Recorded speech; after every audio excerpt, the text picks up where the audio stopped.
God is the source of many blessings, both spiritual and physical. Every good gift and every perfect gift is from above and comes down from the Father of lights, with whom there is no variableness, neither shadow of turning. James 1 and verse 17. However, it is evident that not everyone enjoys the benefits of God's blessings. Some ask God for things but do not receive them because they do not know how to receive the benefits of God's grace. Ye lust and have not, ye kill and desire to have and cannot obtain. Ye fight and war, yet ye have not, because ye ask not. Ye ask and receive not, because ye ask amiss, that ye may consume it upon your lust. James 4 verses 2 and 3. Friends, we must look to the Bible to see how to receive the benefits of God's blessings. The Bible teaches that God sends the rain to the good and to the bad, just as the sun shines on everyone alike.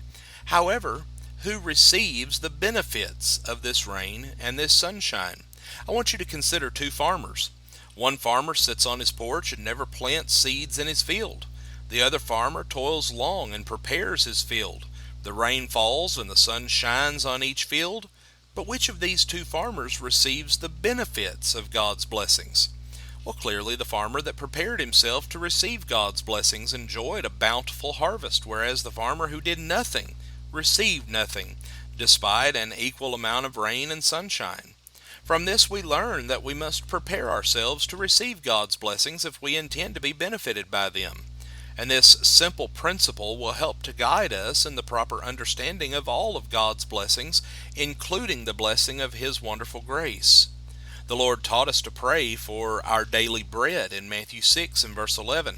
And truly God has given us a world rich in resources and a prosperous nation where everyone should have enough to eat.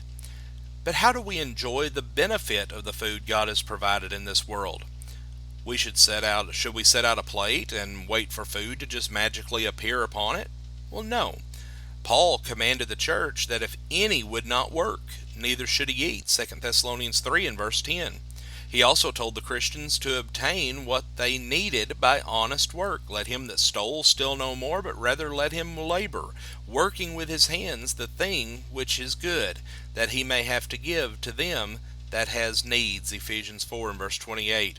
Friends, just like the farmers in our last example, we must prepare ourselves to enjoy God's blessings.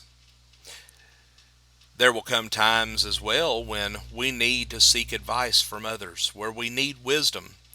We will find that we cannot find the answers within ourselves to the difficult questions of life. But where are we supposed to turn? The Bible teaches that God provides wisdom to nourish our souls as He provides food to nourish our bodies. If any of you lack wisdom, let him ask of God, that gives to all men liberally and upbraids not, and it shall be given to him. James 1 and verse 5.